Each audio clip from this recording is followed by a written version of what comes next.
So ఇక అందరూ కూడా చూసే ప్రయత్నం చేయండి. అంటే తెలంగాణ, ఆంధ్రప్రదేశ్ దేశంలో ఉన్నటువంటి వార్తా విశేషాలు మొత్తం కూడా తెలుసుకుందాం. ఇక ప్రస్తుతం తెలంగాణ రాష్ట్రంలో నిన్న డిసెంబర్ 11 మొదటి దశ సంబంధించిన ఎన్నికలైతే కంప్లీట్ అయిపోయినాయి. అంటే సర్పంచ్ సంబంధించినవి, వార్డులకు సంబంధించినవి ఎన్నికలు మాత్రం కంప్లీట్ అయిపోయినాయి. సో ఈరోజు అంటే డిసెంబర్ 12 రెండవ దశ పోలింగ్ సంబంధించి ఈరోజు అయితే లాస్ట్ అనమాట ప్రచారం. రేపు ఎల్లుండి ఆదివారం డిసెంబర్ 14న ఆదివారం అయితే మనకు పోలింగ్ అయితే నిర్వహించినారు. మొత్తం ఇంకా 3 దశల్లో ఈ ఎన్నికలు అయితే ఉంటాయి. లాస్ట్ వచ్చేసి డిసెంబర్ 17న. సో నిన్న అయితే కంప్లీట్ అయిపోయినాయి. రిజల్ట్ కూడా వచ్చినాయి. అంటే మొదటి దశ దాదాపు 4000 గ్రామ పంచాయతీలకు, సర్పంచ్లకు, అట్లాగే వార్డు సభ్యులకు అయితే ఎన్నికలు కంప్లీట్ అయిపోయినాయి. ఈవినింగ్ వరకు రిజల్ట్ కూడా వచ్చేసినాయి. సో ఎవరెవరు ఎక్కడెక్కడ ఎంత మెజారిటీతో గెలిచారు, ఎన్ని సర్పంచ్ స్థానాలు గెలిచారు అనేది అయితే చూద్దాం. సో ఈ రోజు అయితే రెండవ దశకు సంబంధించి ఏదైతే ప్రచారం ఉంటుందో అంటే 48 గంటల ముందే కంప్లీట్ అయిపోవాలి ప్రచారం. సో ఈరోజు అయితే ఈవినింగ్ వరకు అయితే ఉంటుంది. ఎల్లుండికి సంబంధించిన పోలింగ్ సంబంధించిన ప్రచార కార్యక్రమం అయితే ఈరోజు అయితే కంప్లీట్ కాబోతుంది. సో ఇక మనకు వార్తాపత్రికల్లో వచ్చినటువంటి వార్తలు అయితే చూద్దాం. ముందుగా వెలుగు దినపత్రికలో ఎలాంటి వార్తలు ప్రధానంగా వచ్చాయైతే ఒకసారి మనం అయితే గమనిద్దాం. ఇక పల్లెపూరులో కాంగ్రెస్ జోరు, ఫస్ట్ ఫేజ్ పంచాయతీ ఎన్నికల్లో అధికార పార్టీ హవా, కాంగ్రెస్ మద్దతుదారులు 198, బీఆర్ఎస్ సంబంధించిన వాళ్ళు 1123, బీజేపీ సంబంధించిన వాళ్ళు 175, ఇండిపెండెంట్ 411. అత్యధికంగా నల్గొండలో 198 స్థానాల్లో కాంగ్రెస్ మద్దతుదారుల విజయం. అర్ధరాత్రి దాటిన కొనసాగిన కౌంటింగ్. మొత్తం 3834 సర్పంచ్, 27,628 వార్డులకైతే ఎన్నికలైనాయి. మొత్తానికి ఫస్ట్ ఫేజ్ అంటే మొదటి విడత సంబంధించిన ఏవైతే ఎన్నికలు ఉంటాయో దాదాపు కాంగ్రెస్ పార్టీ అయితే అత్యధిక, అంటే కాంగ్రెస్ పార్టీ మద్దతుదారులు, అంటే డైరెక్ట్గా పార్టీ సింబల్ ఉండకపోయినా కాంగ్రెస్ పార్టీకి సంబంధించిన మద్దతుదారులు ఎవరైతే ఉంటారో సర్పంచ్, వార్డు సభ్యులు, వాళ్ళు అత్యధికంగా గెలిచారని చెప్పేసి మనకు ప్రధాన వార్త కనిపిస్తుంది. 2198 మంది సర్పంచ్లు అయితే కాంగ్రెస్ మద్దతుదారులు, అట్లాగే బీఆర్ఎస్ 1123, అట్లాగే బీజేపీ 175, ఇండిపెండెంట్లు అయితే 401 అయితే వాళ్ళైతే గెలుచుకోవడం జరిగింది. ఇక తొలి విడత పంచాయతీ ఎన్నికల్లో కాంగ్రెస్ హవా కొనసాగింది. మెజార్టీ స్థానాల్లో కాంగ్రెస్ మద్దతుదారులు గెలుపొందగా బీఆర్ఎస్ రెండో స్థానంలో నిలిచింది. ఫస్ట్ ఫేజ్లో భాగంగా గురువారం 3834 గ్రామాల్లో ఉదయం 7 గంటల నుంచి మధ్యాహ్నం 1 గంట వరకు పోలింగ్ జరిగింది. ఆ వెంటనే అధికారులు కౌంటింగ్ ప్రారంభించారు. వివిధ కారణాల వల్ల పలు చోట్ల అర్ధరాత్రి దాకా ఓట్ల లెక్కింపు కొనసాగింది. మొత్తం 3834 సర్పంచ్ స్థానాలకు 12960 మంది, 27628 వార్డులకు 65455 మంది బరిలో నిలిచారు. అర్ధరాత్రి 12 గంటల వరకు 3510 గ్రామాల్లో ఫలితాలు ప్రకటించగా కాంగ్రెస్ బలపరిచిన అభ్యర్థులు 2198 మంది సర్పంచులుగా గెలుపొందారు. 1128 స్థానాల్లో బీఆర్ఎస్ బలపరిచిన అభ్యర్థులు, 175 స్థానాల్లో బీజేపీ బలపరిచిన అభ్యర్థులు విజయం సాధించారు. మరో 401 గ్రామాలకు ఇండిపెండెంట్లు కైవసం చేసుకున్నారు. ఉమ్మడి నల్గొండ, ఖమ్మం, వికారాబాద్ జిల్లాలో కాంగ్రెస్ తిరుగులేని ఆధిపత్యాన్ని ప్రదర్శించింది. అత్యధికంగా నల్గొండ జిల్లాలో 198 గ్రామాల్లో అధికార పార్టీ మద్దతుదారులు విజయం సాధించారు. ఆ తర్వాత వికారాబాద్లో 177, ఖమ్మంలో 136 గ్రామాల్లో గెలుపొందారు. మెదక్, నాగర్ కర్నూలు, రంగారెడ్డి, సూర్యాపేట, ములుగు, భద్రాద్రి కొత్తగూడెం, మహబూబ్ నగర్, నిజామాబాద్ తదితర జిల్లాలో కాంగ్రెస్ హవా అయితే కొనసాగిందని చెప్పేసి మనకైతే కనిపిస్తూ ఉంది. సో ప్రస్తుతం తెలంగాణ రాష్ట్రంలో అధికార పార్టీ అయితే, అంటే స్టేట్ గవర్నమెంట్లో అధికార పార్టీ కాంగ్రెస్ అయితే అధికారంలో ఉంది. సో ఇక దాదాపు ఒక అంటే 50%, అంటే 4000 పంచాయతీలకైతే ఎన్నికలు జరిగినాయి. అందులో దాదాపు 2000కు పైచిలకు గ్రామ పంచాయతీలు అయితే కాంగ్రెస్ మద్దతుదారులు అయితే గెలుపుతారు. అంటే 50% అయితే ఇప్పటికైతే గెలుపుంచారు ఫస్ట్ ఫేజ్కు సంబంధించి. సో ఇదే అనమాట దీనికి సంబంధించిన గ్రామ పంచాయతీ సంబంధించిన ఇన్ఫర్మేషన్. సో ఇక పంచాయతీ ఎన్నికల్లో 84.28 పోలింగ్ ప్రశాంతంగా ముగిసిన తొలి విడత. ఉదయం నుంచే పోలింగ్ కేంద్రాల వద్ద ఓటర్ల బారులు. 53.57 లక్షల ఓటర్లకు గాను 45.15 లక్షల మంది ఓటు హక్కు వినియోగించుకున్నారు. యాదాద్రి, నల్గొండ, సూర్యాపేట, ఖమ్మం జిల్లాలో 90% పైగా పోలింగ్. భద్రాద్రి జిల్లాలో అత్యల్పంగా 71.7%, 20 జిల్లాలో 80%, 7 జిల్లాలో 70%కి పైగా నమోదైతే అయిందంట. మొత్తానికి 84.28% అయితే పోలింగ్ అయితే నమోదైంది. అంటే జనరల్గా గ్రామ పంచాయతీ ఎన్నికలు ఎట్లుంటాయంటే దాదాపు అందరూ ఓట్లు వేసే విధంగా ఉంటుంది అనమాట. అంటే ఓ గ్రామాల్లో 1000 నుంచి 2000, 3000 ఇట్లయితే ఓటర్స్ అయితే ఉంటారనమాట. అంటే గ్రామ పంచాయతీ ఎన్నికలు ప్రస్తుత రోజుల్లో చాలా, అంటే ఒక ఎమ్మెల్యే, ఎంపీ స్థాయిలో అయితే పంచాయతీ ఎన్నికలు అయితే జరుగుతున్నాయి. సర్పంచ్ అంటే ఎక్కడున్నా సరే సర్పంచ్ అభ్యర్థులు గ్రామాల్లో, సిటీలో, హైదరాబాద్లో ఎక్కడున్నా సరే వాళ్ళను తీసుకొచ్చి కార్లు కట్టి వాళ్ళకు బస్ ఛార్జీలు ఇచ్చి సో ఇవన్నీ ఇచ్చి కూడా గ్రామాల్లో ఓటు వేయించుకునే పరిస్థితి అయితే ఉంటుందన్నమాట. ఎందుకంటే దాదాపు జస్ట్ ఒక 20, 30, 40, 50 ఓట్ల తేడాతోనే గెలుపు ఓటములు అనేది గ్రామాల్లో ఉంటుందన్నమాట. సో అలాంటి నేపథ్యంలో హైదరాబాద్లో ఇతర ప్రాంతాల్లో ఉన్న వాళ్ళు ప్రతి ఒక్కరిని కూడా తీసుకొచ్చే ప్రయత్నం అయితే చేస్తూ ఉంటారు. ఈ అభ్యర్థులు ఎవరైతే ఉంటారో మొత్తం నెల రోజుల ముందు నుంచే స్టార్ట్ చేసి అభ్యర్థులందరినీ తీసుకొచ్చి ఓటేసే ప్రయత్నం చేస్తారు. అందుకనే మనకు 84.28% అయితే పోలింగ్ అయితే నమోదైందనమాట. సో వీళ్ళందరినీ ఎక్కడెక్కడ ఉన్న వాళ్ళని మొత్తం కూడా తీసుకొచ్చి ఓట్లు అయితే వేపిస్తారు ఎవరైతే అభ్యర్థులు పోటీ చేస్తుంటారో. సో ఇది అనమాట దీనికి సంబంధించింది. ఇక గెలిపించిన లాటరీ ఒక్క ఓటుతో విక్టరీ, హోరాహోరీ పోరు సాగిన గ్రామాల్లో చివరి వరకు ఉత్కంఠ. అభ్యర్థులు ఇద్దరికి సరి సమానం ఓట్లు వచ్చిన లాటరీ ద్వారా విజేతల ఎంపిక, లాటరీతో ఒక్క ఓటుతో విజయం, చేజారిన చోట్ల అభ్యర్థుల కన్నీరు మున్నీరంట. నిజంగా అది ఉత్కంఠ అని చెప్పుకోవచ్చు.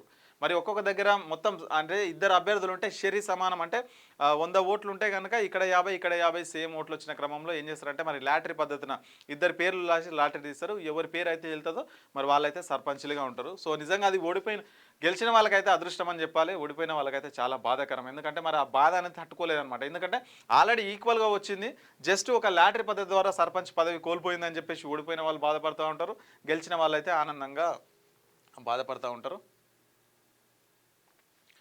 సో ఇది దీనికి సంబంధించింది. ఇంకో వార్త వస్తే షబాస్ రేవంత్ తెలంగాణ విజన్ డాక్యుమెంట్ ఆవిష్కరణపై ఖర్గే ప్రియాంక గాంధీ ప్రశంసలు.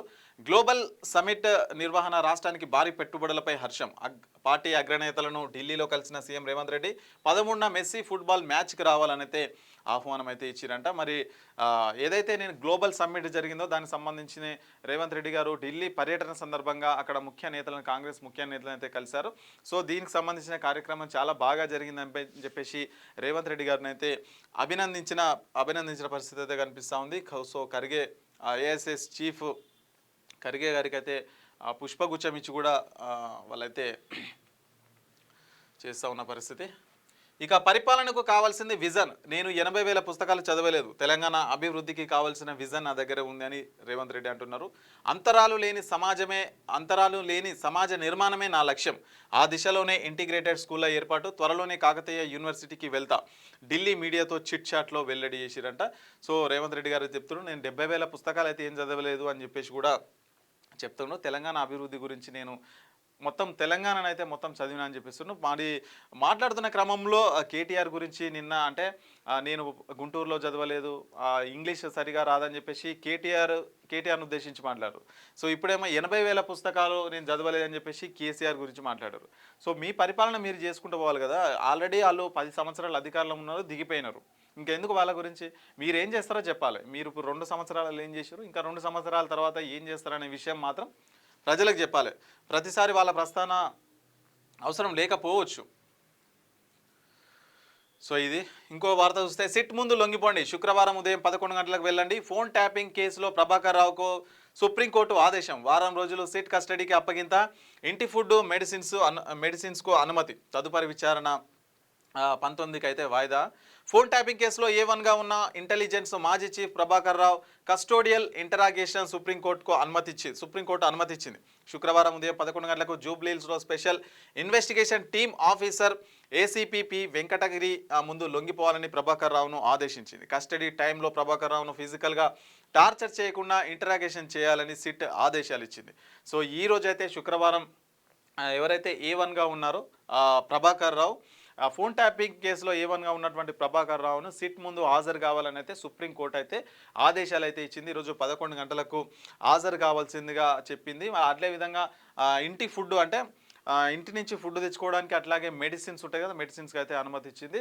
సో ఈయన ఫిజికల్గా ఇబ్బంది లేకుండా ఆయన నుంచి అయితే సమాచారం తీసుకోవాలని అయితే చెప్తాను. అంటే అంత సున్నితంగా మంచిగా మాట్లాడి ఆయనకి ఇబ్బంది కలగకుండా, ఫిజికల్గా ఇబ్బంది కలగకుండా ఆయనకైతే చెప్తున్నా. అదే నార్మల్ పర్సన్కి అయితే అట్లా ఉంటుందా? అట్లా ఉండదు. సో 4 తలిగిస్తారు, నిజాలన్నీ బయట పెట్టిస్తారు అన్నట్టు, అట్లా ఉంటుంది. ఇక ఇండిగో 10,000 వోచర్ అంట, ఇబ్బంది పడిన ప్రయాణికులకు బంపర్ ఆఫర్, వాటిని ఏడాదిలోపు యూజ్ చేసుకోవాలని నిబంధన, వింటర్ సీజన్ సర్వీసుల్లో 10% కోత విధించిన కేంద్రం. ఇండిగోది క్షమించరాని తప్పిదమన్న కేంద్ర మంత్రి రామ్మోహన్ నాయుడు. సో ఏదైతే ఇప్పుడు వారం రోజుల నుంచి ఇండిగో మీద ఇవన్నీ జరుగుతున్నాయి, అంటే ఫ్లైట్లు క్యాన్సిల్ కావడం వల్ల డబ్బులు రిఫండ్ కాకపోవడం ఇవన్నీ జరుగుతుందో, అప్పటికైతే మనకి ఇండియా 10,000 వోచర్స్ అంటే ఎప్పుడైతే ఇబ్బంది కలుగుతుందో ప్రజలకు, అప్పుడు చిన్నగా వీళ్ళు ఏం చేస్తారంటే ఈ ఆఫర్లు అని తీసుకొచ్చి ప్రజలను మభ్యపెట్టే ప్రయత్నం అయితే చేస్తుంటారు. సో అదే ఇప్పుడు ఇండిగో కూడా చేస్తుందంట. ఒక్కొక్కరికి అంటే ఎవరైతే అందులో వాళ్ళ క్యాన్సిల్ అయిపోయినాయి వాళ్ళకైతే 10,000 వోచర్లు అయితే ఇస్తున్నారంట. అది సంవత్సరం పాటు వ్యాలిడిటీ ఉంటుందంట. ఆ వోచర్లు సంవత్సరంలో వాడుకోవాలని చెప్పేసి ఇస్తున్నారంట. సో ఇక్కడ ఇబ్బందులు పెట్టడం, సో ఇక్కడ తాత్కాలికంగా ఈ వోచర్ల రూపడంలో వాళ్ళను కూల్ చేయడం అన్నట్టు. సో ఇట్లాంటివి మన ఇండియాలో అయితే కరెక్ట్గా జరుగుతుంటాయి అన్నట్టు.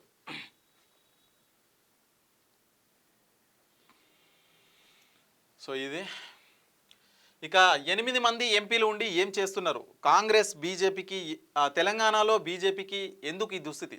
జూబ్లీహిల్స్ బైపోల్లో మరింత దిగజారడం ఏమిటి? రాష్ట్ర బీజేపీ ఎంపీలకు ప్రధాని మోదీ క్లాస్ అయితే తీసుకున్నారంట.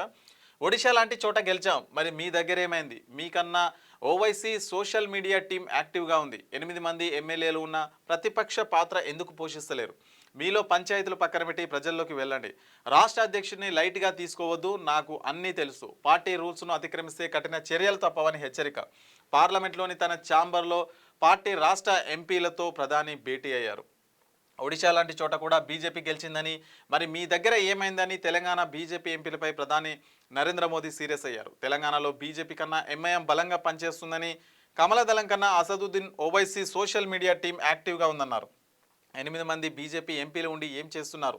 ఇప్పటికైనా పార్టీ నేతల తీరు మార్చుకోవాలని ఆయన హెచ్చరించారు. ప్రధానంగా సోషల్ మీడియాలో మరింత యాక్టివ్గా ఉండాలన్నారు. పార్లమెంటు సెషన్లో భాగంగా ప్రతిరోజు పలు రాష్ట్రాలకు చెందిన బీజేపీ ఎంపీలతో ప్రధాని మోదీ భేటీ అవుతున్నారు. ఇందులో భాగంగా గురువారం పార్లమెంట్లోని తన ఛాంబర్లో తెలంగాణతో పాటు ఏపీ, తమిళనాడు, కేరళ, పుదుచ్చేరి బీజేపీ ఎంపీలతో ఆయన ప్రత్యేకంగా సమావేశమయ్యారు.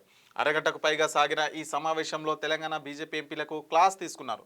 ఆయా రాష్ట్రాల్లో పార్టీ పరిస్థితులపై తన దగ్గర ఉన్న రిపోర్టు ఆధారంగా వైఫల్యాలను ఎండగట్టాలని చెప్పేసి మోదీ కొన్ని కీలక వ్యాఖ్యలు అయితే అంటే వాళ్ళకు క్లాస్ అయితే తీసుకున్నట్టుగా అనిపిస్తుంది. తెలంగాణ రాష్ట్రానికి సంబంధించిన 8 మంది ఎంపీలు, 2 కేంద్ర మంత్రులు అయితే ఉన్నారు. సో ఇంతమంది ఉండి కూడా తెలంగాణలో బీజేపీని ఎందుకు విస్తరించలేకపోతున్నారని చెప్పేసి ఎంపీలకైతే మోదీ అయితే క్లాస్ వీక్తున్నారు అన్నట్టుగా మనకైతే వార్త కనిపిస్తుంది. మరి వీళ్ళకన్నా ఓవైసీ ఎవరైతే MIM party chief Owaisi Asaduddin ఉన్నారో వాళ్ళదే మరి సోషల్ మీడియా యాక్టివ్గా నడుస్తుంది. మరి మీకేమైంది?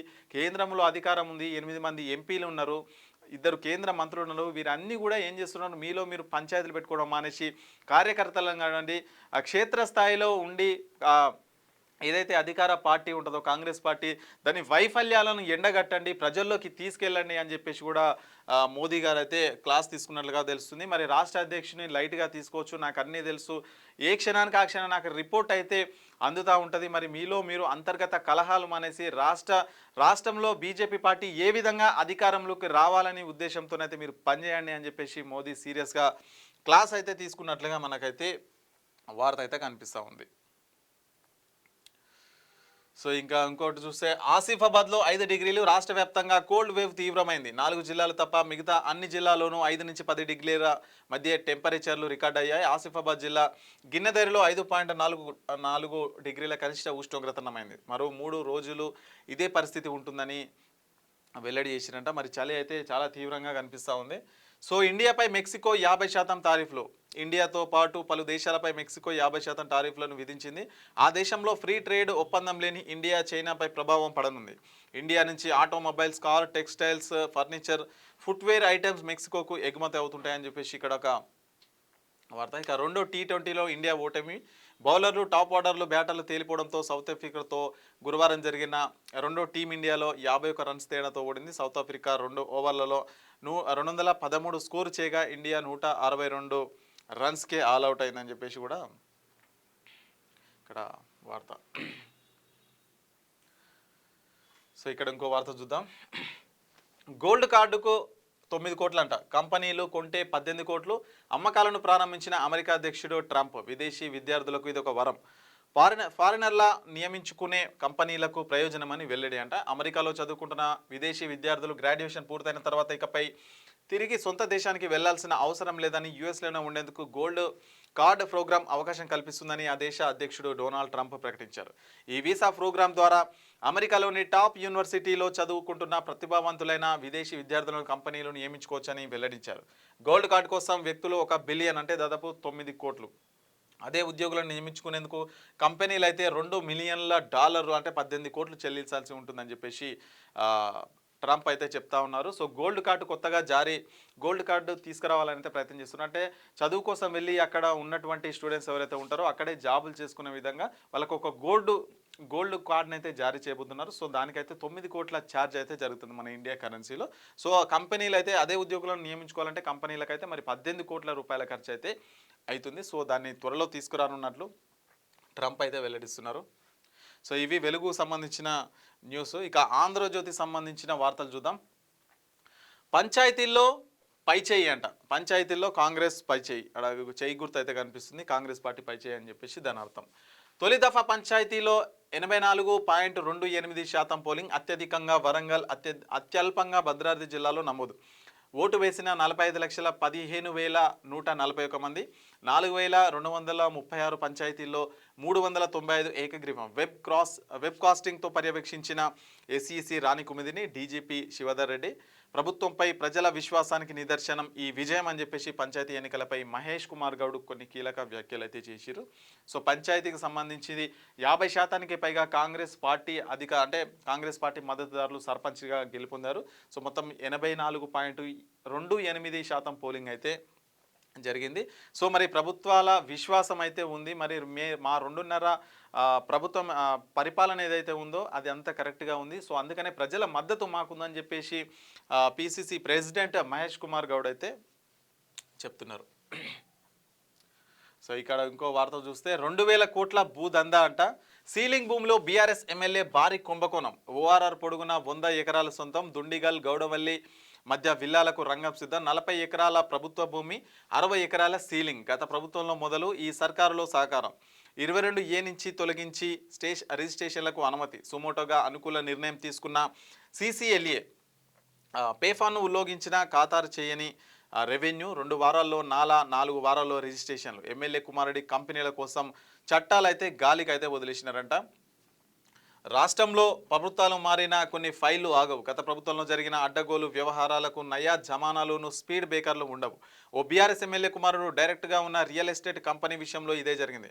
ఈ కంపెనీ గత ప్రభుత్వం ఏకంగా 2,000 కోట్ల విలువైన భూ వ్యవహారాన్ని దాదాపు సెటిల్ చేసింది అని చెప్పేసి కూడా వార్త అయితే కనిపిస్తుంది. సో నిన్న ఎవరైతే కూకట్పల్లి మాధవరం కృష్ణారావు పైన కవిత అయితే కొన్ని కీలక వ్యాఖ్యలు అయితే చేశారు. మరి కొన్ని వేల కోట్ల అంటే 100 కోట్ల రూపాయల భూమి, ప్రభుత్వ భూమిని ఐడిపిఎల్కి సంబంధించిన భూములు అయితే కబ్జా పెట్టారని చెప్పేసి కవిత కొన్ని ఆరోపణలు అయితే చేసిన నేపథ్యంలో మరి రోజు రోజుకు అంటే గత ప్రభుత్వంలో ఉన్నది ఈ ప్రభుత్వంలో కూడా అదే విధంగా కొనసాగుతూ ఉన్నాయి. అందరి సహాయ సహకారాలు అయితే వీళ్ళకు ఉంది అని చెప్పేసి కూడా ఆంధ్రజ్యోతి అయితే ప్రత్యేక కథనం అయితే ప్రచురించింది. కబ్జాదారులపై కేసులు పెట్టండి, ఐడిపిఎల్కు కేటాయించిన భూములన్నీ 22Aలో చేర్చండి, అక్కడ నిర్మాణాలకు అనుమతించిన వారిపై చర్యలు తీసుకోండి. ఆంధ్రజ్యోతి కథనంపై స్పందించిన ప్రభుత్వం సమగ్ర వివరాలతో నివేదిక ఇవ్వాలని మేడ్చల్ కలెక్టర్కు సీఎంఓ ముఖ్య కార్యదర్శి అయితే ఆదేశం అయితే చేశారు. మరి కబ్జాదారులపై కేసులు నమోదు చేయాలని చెప్పేసి కూడా ఆంధ్రజ్యోతి కథనంతో స్పందించిన ప్రభుత్వం అని చెప్పేసి కూడా మనకైతే ఇక్కడ కనిపిస్తుంది. సో ఇక మీరు పని చేయట్లేదు, తెలంగాణ బీజేపీ నేతలపై మోదీ ఆగ్రహం. 2 కేంద్ర మంత్రులు, 8 మంది ఎంపీలు ఉన్న రాష్ట్రంలో పార్టీ పరిస్థితి ఘోరం. ముఠా తగాదాలు పెరిగాయి. గత అసెంబ్లీ ఎన్నికల్లో వచ్చిన ఛాన్స్ చేజార్చుకున్నారు.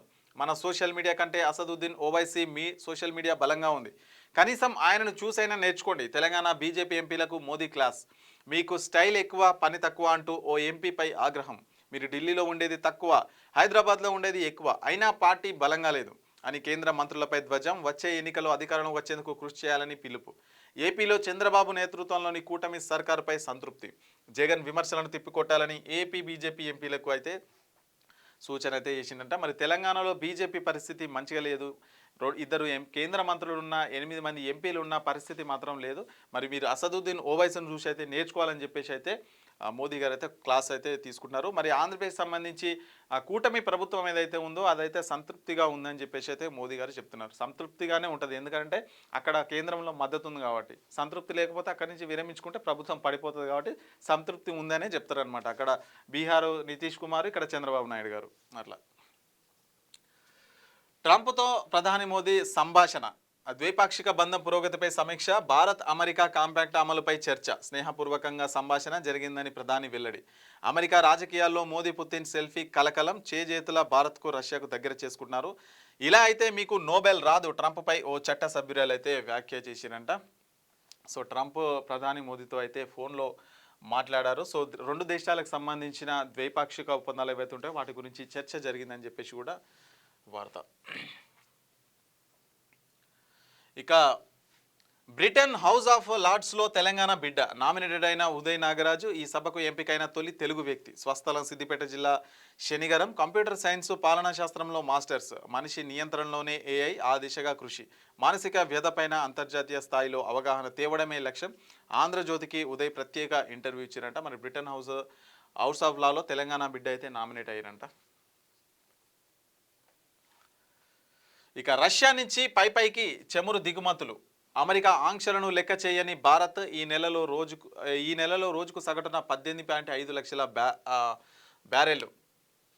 ఈ ఏడాది జూన్ తర్వాత అది అత్యధికం వెల్లడించిన కెప్లర్ నివేదికట. రష్యా చమురు సంస్థలపై అమెరికా ఆంక్షలు విధిస్తున్న రష్యా నుంచి చమురు దిగుమతి చేసుకునే అంశంలో భారత్ వెనక్కి తగ్గడం లేదు. ఎప్పటిలాగే రష్యా చమురుపై పెద్ద మొత్తంలో దిగుమతి చేసుకుంటుంది. డిసెంబర్లో సగటున రోజుకు 18.5 లక్షల చమురు బ్యారెళ్లను దిగుమతి చేసుకునే దిశగా అడుగులైతే వేస్తుందంట. సో అమెరికా ఆంక్షలు ఏవైతే ఉంటాయో వాటిని లెక్క చేయకుండా రష్యా నుంచి అయితే పెద్ద ఎత్తున చమురు అయితే కొనుగోలు చేస్తుంది భారత్. ఇక గ్లోబల్ విజన్ అద్భుతం, తెలంగాణ రైజింగ్ గ్లోబల్ సమ్మిట్ విజయవంతంపై సీఎంకు అధిష్టానం ప్రశంసలు. ఢిల్లీలో కరిగే ప్రియాంక గాంధీని కలిసిన రేవంత్ రెడ్డి.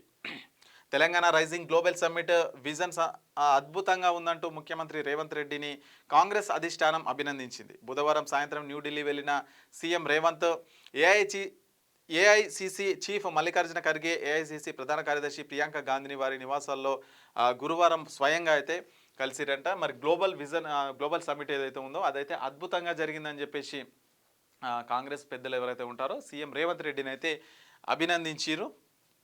సో దానికి సంబంధించిన వార్త. ఇక వెనక్కి కాదు ముందుకే, వచ్చే పార్లమెంటు సమావేశాల్లో ఏపీ అమరావతి బిల్లు ఇప్పటికే కేంద్ర న్యాయశాఖ ఆమోదం, ప్రస్తుతం హోంశాఖ పరిశీలనలో. ఏపీ రాష్ట్ర ప్రభుత్వ వర్గాల వెల్లడి. సో ఆంధ్రప్రదేశ్కి సంబంధించిన రాజధాని అమరావతిని ఇప్పటికే అది అమరావతిగా గుర్తించాలని చెప్పేసి ఆల్రెడీ న్యాయశాఖ కూడా కేంద్ర న్యాయశాఖ ఇప్పటికే ఆమోదం తెలిపింది. కాకపోతే 2014 నుంచి చేయాలా లేదంటే ఇప్పటి నుంచి కొనసాగించాలా అనే ఆలోచనలో అయితే చంద్రబాబు నాయుడు గారు ఉన్నట్లుగా మనకైతే తెలుస్తూ ఉంది. దానికి సంబంధించిన వార్త. ఇక ఆదర్శం కాదు, దాంతో భారత్లో అనేక సమస్యలు, అంతర్జాతీయ సమాజానికి భారతీయ ప్రముఖులు సంస్థలు అయితే సూచన చేస్తున్నారంట. మరి ఆధార్ కార్డు ఏదైతే ఉంటుందో అదే ఆదర్శం అయితే కాదు, దానివల్ల అనేక సమస్యలు ఉన్నాయని చెప్పేసి కూడా ఒక వార్త. ఇక తొలి విడత ఎన్నికల్లో కాంగ్రెస్ ఆధిపత్యం, సగానికి పైగా గెలిచిన పార్టీ మద్దతుదారులు. 4231 సర్పంచ్లకు గాను 2367 హస్తం ఖాతాలో 58.5% పైగా కైవసం చేసుకున్న కాంగ్రెస్. 26% సీట్లను గెలుచుకున్న బీఆర్ఎస్. గులాబీ ఖాతాలో 1055 పంచాయతీలు. సిద్దిపేట జిల్లాలో కాంగ్రెస్ని మించి సీట్లు. సిరిసిల్లాలోనూ హస్తం మద్దతుదారులే హవా. బీజేపీ నామ మాత్రమే 186 చోట్లనే గెలుపు. 10% పంచాయతీల్లో ఇతరులు పాగా. రాజకీయంగా ఆధిపత్యం నిలబెట్టుకున్న కాంగ్రెస్ నాడు అసెంబ్లీ ఎన్నికల్లో, నేడు స్థానికంగా. సో జనరల్గా అధికారంలో ఏ పార్టీ ఉంటే ఆ పార్టీకి ఉప ఎన్నికలు కానీ లేదంటే తర్వాత ఏ ఎలక్షన్లు వచ్చినా కానీ స్టేట్లో ఏదైతే ఉంటుందో దానికైతే ఎక్కువగా ప్రజలు మద్దతు ఇచ్చే అవకాశం ఉంటుంది. సో ఆ నేపథ్యంలోనే ఇక్కడ మరి 50% పైగా కాంగ్రెస్కి అయితే సర్పంచ్లకు మద్దతు ఇచ్చారు. సో పోలీసుల ముందు లొంగిపోండి, నేటి ఉదయం 11 గంటల సరెండర్ కావాలి. ఫోన్ ట్యాపింగ్ కేసులో ప్రభాకర్ రావును ఆదేశించిన సుప్రీంకోర్టు. కస్టోడియల్ విచారణకు పోలీసుల అనుమతి. 19న తదుపరి విచారణ. హార్డ్ డిస్కులు తొలగించమని ఎవరు ఆదేశించారు? విచారణ సందర్భంగా జస్టిస్ మహాదేవన్ ప్రశ్న. సో ఈ రోజు అయితే 11 గంటలకు సరెండర్ కావాలని సుప్రీంకోర్టు అయితే కొన్ని ఆదేశాలు అయితే ఇచ్చింది. సో ఇవి ఆంధ్రజ్యోతికి సంబంధించిన న్యూస్ వార్తలు. ఇక దిశకు సంబంధించిన వార్తలు చూద్దాం. ప్రభాకర్ రావు సరెండర్ కావాల్సిందే, ఎస్ఐబి మాజీ చీఫ్ నేడు సిట్ ఎదుట లొంగిపోవాలి. ఫోన్ ట్యాపింగ్ కేసులో సుప్రీంకోర్టు కీలక ఉత్తర్వులు. 14 రోజుల కస్టడీ కోరిన సిట్ 19న విచారణ వాయిదా అని చెప్పేసి ఇందాకటి వార్త. ఇక విచారణకు రాకుంటే నాన్ బెయిలబుల్ వారెంట్ ఇస్తా అని చెప్పేసి చెప్తున్నారు. మంత్రి కొండాకు నాంపల్లి కోర్టు హెచ్చరిక. కేటీఆర్ దాఖలు చేసిన పరువు నష్టం దావాపై విచారణ, కోర్టుకు మంత్రి వ్యక్తిగతంగా హాజరు కాకపోవడంతో అసహనం. ఫిబ్రవరి 5వ తేదీకి విచారణ వాయిదా.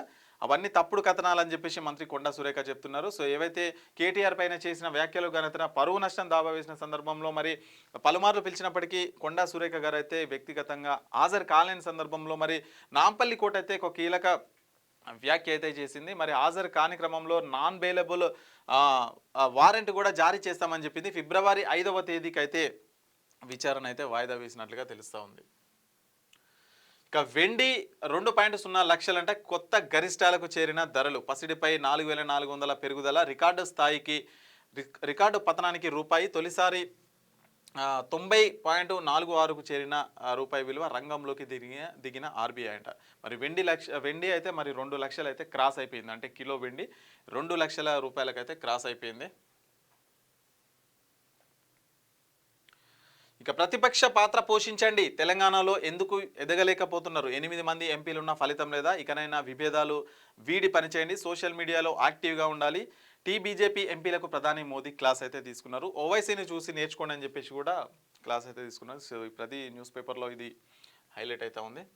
శభాష్ రేవంత్, సీఎంకు ఖర్గే, సోనియా, రాహుల్, ప్రియాంక అభినందనలు. తెలంగాణ రైజింగ్ విజన్ డాక్యుమెంట్పై ప్రశంసలు. పెట్టుబడులు వచ్చేలా ఒప్పందాలు చేసుకోవడంపై హర్షం అంట. మన నిన్న ఢిల్లీ పర్యటనలో ఉన్న రేవంత్ రెడ్డి గారిని సో కాంగ్రెస్ పెద్దలను అయితే కలిశారు. వాళ్ళు గ్లోబల్ సమ్మిట్ గురించి పలు అంశాల గురించి ప్రస్తావించి అది సక్సెస్ అయిన సందర్భంగా వాళ్ళైతే ఆ విధంగా వాళ్ళను అభినందించారు సీఎం రేవంత్ రెడ్డిని. ఇక మెస్సీ పర్యటన ప్రైవేటు కార్యక్రమం, రాష్ట్ర ప్రభుత్వానికి ప్రత్యక్ష సంబంధం లేదు, నేను ఒక అతిథిగా హాజరవుతున్నా, ఢిల్లీలో మీడియాతో సీఎం రేవంత్ రెడ్డి అయితే చెప్పారంట. మరి మెస్సీ ఎవరైతే రేపు రానున్నారో ఫుట్బాల్ క్రీడాకారుడు, సో అతనికి ప్రభుత్వానికి అయితే సంబంధం లేదు, ఓ సంస్థ అయితే నిర్వహిస్తుంది, రాష్ట్ర ముఖ్యమంత్రిగా నన్ను గెస్ట్గా అయితే అక్కడికి పిలిచారు, నేను వెళ్తున్నానని అయితే రేవంత్ రెడ్డి అయితే చెప్తున్నారు. ఇక కాంగ్రెస్ సభ, పంచాయతీ ఎన్నికల ఫలితాల్లో అధికార పార్టీ బలపరిచిన అభ్యర్థుల సత్తా, మెజార్టీ స్థానాల్లో వారిదే విజయం, చాలా జిల్లాల్లో ఒకే రకమైన ఫలితాలు, సంబరాల్లో హస్తం పార్టీ నేతలు, తర్వాతి స్థానంలో బీఆర్ఎస్ బలపరిచిన క్యాండిడేట్లు, ప్రభావం చూపని బీజేపీ, పలు చోట్ల సింగిల్ డిజిట్ తేడాతోనే గెలుపోటములు అని ఒక వార్త అయితే కనిపిస్తుంది. చాలా సీట్లు అయితే కాంగ్రెస్ పార్టీ అంటే 50% పైగా కాంగ్రెస్ పార్టీ అయితే గెలిచింది. చాలా చోట్ల సింగిల్ డిజిట్ అంటే 10 ఓట్లతోనే తేడాతోనైతే చాలా గెలిచిన సందర్భాలు ఉన్నాయి. కొన్ని జాగాలల్లో సేమ్ ఓట్లు వస్తే మరి డ్రా తీసి కూడా ఒకళ్ళనైతే ఓటమి గెలుపోటమి అయితే నిర్ణయిస్తారనమాట. ఇక ఆర్టీఐ కింద సమాచారం ఇవ్వరా, కోర్టు ఆదేశాలు సైతం పాటించరా, ఐఏఎస్ల ఇలం భర్తీ ఆర్ని కర్ణన్పై హైకోర్టు ఆగ్రహం, ఇరువురికి నోటీసులు జారీ, వచ్చే నెల 26లోగా వివరణ ఇవ్వాలని అయితే ఆదేశం అంట. మరి ఆర్టీఐ కింద సమాచారం ఇవ్వరా అని చెప్పేసి హైకోర్టు వాళ్ళపైన సీరియస్ అయితే అయింది. సో ఆర్టీఐ అనేది ప్రతి ఒక్కరి హక్కు, మన సమాచారం ఏదైతే ఉంటుందో ప్రతి ఆఫీస్ నుంచి మనకు ఏ సమాచారం కావాలని తీసుకునే హక్కు ప్రతి ఒక్క పౌరుడికి అయితే ఉంటుంది. సో వాళ్ళు ఇవ్వలేదని చెప్పేసి వాళ్ళకైతే హైకోర్టు కీలక వాళ్ళపైన ఆగ్రహం అయితే వ్యక్తం చేసింది. ఇక భారత్పై 50% సుంకాలు ప్రకటించిన మెక్సికో, స్వదేశీ పరిశ్రమలను కాపాడుకునేందుకే అవి ప్రకటన, చైనా, ఇండియా తదితర ఆసియా దేశాలపై ఆధారపడొద్దని నిర్ణయం, భారత్ కార్ల పరిశ్రమపై భారీ ప్రభావం అంటూ భారత్పై 50% సుంకాలు విధిస్తున్నామని చెప్పేసి మెక్సికో చెప్తున్నారు. ఇక ఇంటర్ బోర్డు షోకాజ్, ఇష్టారాజ్యంగా వ్యవహరిస్తున్న ప్రైవేటు కళాశాలలు, అనుమతులు ఒకచోట, నిర్వహణ మరొక చోట, రంగారెడ్డి హైదరాబాద్ పరిధిలో అడ్మిషన్ల దందా, నోటీసులతోనే సరిపెడుతున్న అధికారులు, వరుస ఫిర్యాదులు వస్తున్నా నో యాక్షన్, 2 ఏళ్లుగా పెనాల్టీలు విధించడానికి వెనుకడుగు, కాలేజీ ప్రోగ్రామ్స్కు ఆఫీసర్లు వెళ్తుండడంపై విమర్శలు. ఇక ప్రైవేటు కాలేజీల దందా అయితే మామూలుగా ఉండదు. ఇక కాలేజ్ ఒక దగ్గర ఉంటుంది, దానికి సంబంధించిన రిజిస్ట్రేషన్ ఒక దగ్గర ఉంటుంది, ఇవంతా కూడా వీళ్ళందరూ ఇన్వాల్వ్ అయి ఉంటారు, ఈ రాజకీయ నాయకులు వీళ్ళందరూ ఇన్వాల్వ్ ఉంటాయి, అందుకనే వీళ్ళ మీద ఏం చర్యలు ఉండవు, అంతే నామమాత్రంగానే ఉంటాయి. ఇష్టారాజ్యంగా ప్రైవేటు కళాశాలలు అయితే ముఖ్యంగా ఇంటర్ కాలేజీలు అయితే ఫీజుల రూపంలో చేస్తూనే ఉంటారు. ఇవంతా పొలిటికల్ లీడర్లకు సంబంధించినవి ఉంటాయి దాదాపు కాలేజీలు అన్నీ కూడా. సో అందుకనే వాటిపైన యాక్షన్లు అయితే ఉండవు. సో ఇక పోలింగ్ 84.28% అని చెప్పేసి నిన్న సంబంధించిన తొలి విడత పంచాయతీ ఎన్నికల్లో. ఇక ఇండిగో బంపర్ ఆఫర్ అంట, ప్రయాణికులకు 10,000 ట్రావెల్ వోచర్లు వచ్చే నెల 12 నెలల్లో వినియోగించుకోవాలనేందుకు అవకాశం అంట. ఇక నిన్న మొన్న జరిగింది అంతా మర్చిపోవాలి. ఇక ఈ వోచర్లు 12 నెలలు ఏవైతే ఉంటాయో ఇక దీన్ని వినియోగించుకోవాలని చెప్పేసి ఆ ప్రయాణికులు అయితే తిరుగుతూ ఉంటారు అన్నట్టు. ఇక చేతులు ఎత్తేశారు రెండో టీ20లో భారత్ పరాజయం. డికార్డ్స్ మెరుపు ఇన్నింగ్స్ 214 పరుగులు భారీ స్కోర్ చేసిన సౌత్ ఆఫ్రికా, మిగతా బ్యాటర్ల విఫలం. టీమిండియా 162కి ఆల్అౌట్ అయింది. సిరీస్ 1-1తో సమం అయితే అయిపోయిందని చెప్పేసి కూడా ఇక్కడ ఒక వార్త. ఇక హెచ్బి వీసాదారులకు ట్రంప్ జలక్, సడన్గా వీసా ఇంటర్వ్యూలు రద్దు, మళ్ళీ అమెరికా రావాలంటే వీసా స్టాంపింగ్ కంపల్సరీ. స్వదేశానికి వచ్చి ఇరుక్కుపోయిన వీసాదారుల ఉద్యోగులకు ఎసరు, అమెరికా విడిచి వెళ్ళొద్దంటూ నిపుణుల హెచ్చరిక. అంటే అమెరికా నుంచి ఒకసారి భారత్కు వచ్చినామంటే మళ్ళీ ప్రాసెస్ మొదటి నుంచి అయితే స్టార్ట్ అవుతుందని చెప్పేసి కొత్త రీల్స్ అయితే చేస్తున్నారు. చాలామందిగా నిపుణులు ఏం చెప్తున్నారంటే మరి అక్కడి నుంచి ఇక్కడికి రావద్దని అయితే వాళ్ళైతే చెప్తా ఉన్న పరిస్థితి. సో ఇక ప్లీజ్ ఒక్క పాస్, మెస్సీ ఫుట్బాల్ మ్యాచ్కు ఫుల్ డిమాండ్ అంట. క్రీడా శాఖ మంత్రికి ఫోన్ల మోతంట. ఫ్రీ పాస్ల కోసం మంత్రులు ఎమ్మెల్యేల రిక్వెస్ట్లు, అధికారులపైన ఒత్తిడి. ప్రైవేటు ప్రోగ్రామ్ అంటూ ఆఫీసర్ల దాటవేత, ఆన్లైన్లో టికెట్ సోల్డ్ అవుట్. 10 లక్షల ఫోటో అంటే ఆయనతో దిగితే ఒక ఫోటో 10 లక్షలు అంట. మరి ఆ 10 లక్షలు దిగి ఆ ఫోటో ఏం చేసుకుంటారు ఏంది అనేది అయితే అర్థం కాదు. మరి అది కూడా లిమిటెడ్ మందికి, అంటే దాదాపు 100 మందికే అవకాశం ఉందంట ఆయనతో ఫోటో దిగడానికి. ఇక అఖండ 2 టికెట్ ధరల పెంపు రద్దు అంట. బెనిఫిట్ షో సైతం క్యాన్సిల్. ప్రభుత్వ జీవోను సస్పెండ్ చేసిన హైకోర్టు. సర్కార్ తీరుపై అసంతృప్తి. టికెట్ల ధర పెంపు జీవోను ఉపసంహరించుకున్న ప్రభుత్వం. మరి ఏదైతే అఖండ 2 సినిమా రిలీజ్ అవుతుందో దానికి టికెట్స్ పెంచుకోవాలని చెప్పేసి కూడా వచ్చిందో దాన్ని అయితే హైకోర్టు అయితే క్యాన్సిల్ చేసింది. బెనిఫిట్ షో కూడా క్యాన్సిల్ చేసింది. టికెట్లు రేట్లు పెంచుకునే ఆప్షన్ కూడా క్యాన్సిల్ చేసింది అని చెప్పేసి మనకు ఒక వార్త. సో ఇవి దిశకు సంబంధించిన వార్తలు. ఇక ఈనాడుకు సంబంధించిన ప్రధాన వార్తలు చూద్దాం ఒకసారి. గోల్ కొట్టిన కాంగ్రెస్, పంచాయతీలో తొలి విడతలో ఆ పార్టీ మద్దతుదారుల హవా. సో కాంగ్రెస్ ప్రధాన వార్త అయితే, అంటే అన్ని పేపర్లో కూడా ఇదైతే వార్త అయితే కనిపిస్తుంది. గోల్ కొట్టిన కాంగ్రెస్. మరి రేపైతే మరి రేవంత్ రెడ్డి గారు ఒక ఫ్రెండ్లీ మ్యాచ్ కూడా ఆడనున్నారు మెస్సీతో ఫుట్బాల్. సో అదే ఫోటో పెట్టి గోల్ కొట్టిన కాంగ్రెస్ పంచాయతీ ఎన్నికల్లో అత్యధిక స్థానాలు దక్కించుకుందని చెప్పేసి కూడా మనకు వార్త కనిపిస్తుంది. 58,000 కోట్లతో అమెజాన్ విస్తరణ, తెలంగాణ ప్రభుత్వంతో ఒప్పందం. ఏఐ స్టార్టప్ క్లౌడ్ ఎంటర్ప్రైజెస్ సేవల బలోపేతానికి కృషి, స్వాగతించిన ముఖ్యమంత్రి రేవంత్ రెడ్డి అంటూ ఒక వార్త. మరి 58,000 కోట్లతో అమెజాన్ అయితే విస్తరిస్తున్నారని చెప్పేసి కూడా వార్త. గ్లోబల్ సమ్మిట్ విజయవంతంపై రేవంత్ రెడ్డికి పార్టీ పెద్దల అభినందనలు అయితే తెలియజేస్తూ ఉన్నారు. ఇక పెద్దపల్లి జిల్లా కమాన్పూర్ ప్రభుత్వ పాఠశాలలో ఏర్పాటు చేసిన పోలింగ్ బూత్ వద్ద ఓటర్లు అయితే బారులు తీరారు. సో ఇక మొత్తానికైతే ఓట్లు అయిపోయినాయి, అంటే మొదటి దశ సంబంధించిన ఓట్లు. తొలి స్వదేశీ హైడ్రోజన్ వాణిజ్య నౌక వారణాసిలో జల ప్రవేశమంట. అంతర్గత జల రవాణా మన దేశం కీలక ముందడుగు వేసింది. హైడ్రోజన్తో నడిచే తొలి స్వదేశీ పడవను గురువారం గంగానది జలాలపై ఆవిష్కరించిందంట. మరి దానికి సంబంధించిన వార్త. ఇక కొండా సురేఖకు నాన్ బెయిలబుల్ వారెంట్ అని చెప్పేసి ఇక్కడ ఒక వార్త. చలి పంజా విసురుతుందని చెప్పేసి ఇక్కడ ఒకటి. ఇక వెండి కిలో 2 లక్షల రూపాయలు అవుతుందంట. ఇక సిట్ ఎదుట లొంగిపోండి, మాజీ ఐఏఎస్ అధికారి ప్రభాకర్ రావుకు సుప్రీంకోర్టు ఆదేశం. ఫోన్ ట్యాపింగ్ కేసులో కస్టోడియల్ విచారణకైతే అనుమతి. ఇక తెలంగాణలో భాజపా శైలిపై ప్రధాని అసంతృప్తి. ప్రతిపక్ష పాత్ర సరిగా పోషించట్లేదని అసహనం. సామాజిక మాధ్యమాల్లో ఓవైసీ పార్టీ కంటే వెనకబడిందని పెదవి విరుపు. ఎంపీలతో భేటీలో మోదీ కీలక వ్యాఖ్యలు. ఇక నారాయణపేట కొడంగల్పై మరో ముందడుగు. ప్రజాభిప్రాయ సేకరణ ప్రకటన జారీ చేసిన ప్రభుత్వం. జనవరి నాటికి పర్యావరణ అనుమతులు పొందే ప్రణాళిక అయితే ఏర్పాటు చేస్తున్నట. సో ఇక గురుకుల పాఠశాలల ప్రవేశాలకి ప్రకటన. ఎస్సీ ఎస్టీ బీసీ జనరల్ గురుకుల పాఠశాలల్లో 5వ తరగతితో పాటు 6 నుంచి 9 వరకు 2026-27 విద్యా సంవత్సరంలో ప్రవేశానికైతే ప్రవేశ పరీక్షకు తెలంగాణ సాంఘిక సంక్షేమ గురుకుల విద్యాశాల నుంచి ఒక నోటిఫికేషన్ అయితే వచ్చింది. సో దీనికైతే అప్లికేషన్స్ అయితే పెట్టుకోవాల్సిందిగా వాళ్ళైతే చెప్తా ఉన్నారు.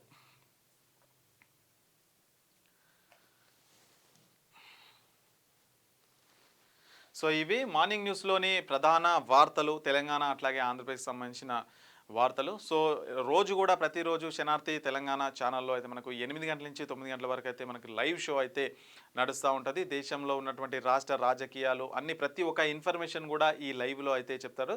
సో ఈ ఎవరైతే లైవ్ చూస్తున్నటువంటి వ్యూవర్స్ ఎవరైతే ఉంటారో ఈ లైవ్ షోను లైక్ చేయాలి, అట్లాగే షేర్ చేసి మీ ఫ్రెండ్స్ అండ్ ఫ్యామిలీ మెంబర్స్ కూడా చేయాలి. మీ అభిప్రాయాలను, మీ విలువైన అభిప్రాయాలను కమెంట్ రూపంలో తెలియజేయాలి. సో ఎట్లా చేయాలి ఏంటని కూడా మీ అభిప్రాయాలు తెలియజేస్తే ఖచ్చితంగా మేము కమెంట్లను చదివే ప్రయత్నం చేస్తాం. ఆ దిశగా మార్నింగ్ న్యూస్ని అయితే ముందుకు తీసుకెళ్తామని అయితే మీకు సమన్వయంగా అభ్యర్థి అయితే చేస్తున్నాం. ఇక మరొక ఎపిసోడ్తో మళ్ళీ రేపు 8 గంటలకు కలుసుకుందాం. అంతవరకు చూస్తూనే ఉన్న క్యూ న్యూస్. నేను రాజు.